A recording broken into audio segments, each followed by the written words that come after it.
In this tutorial, you'll learn how to create a simple risk management system in Smartsheet using forms and grids to capture, track, and monitor potential risks.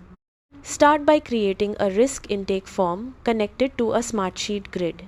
Add fields such as risk name, description, risk owner, likelihood, impact, and risk level. These fields help your team consistently document and evaluate risks as they arise.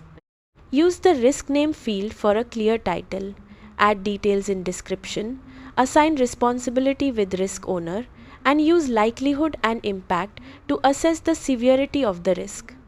Based on those values, set an appropriate risk level such as low, medium, high, or critical.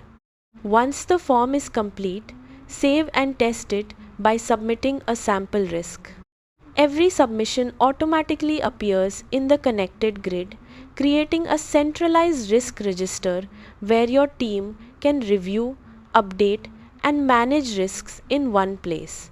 Using forms for data collection and grids for tracking helps keep risk information organized, improves accountability, and ensures important issues are identified before they become major problems.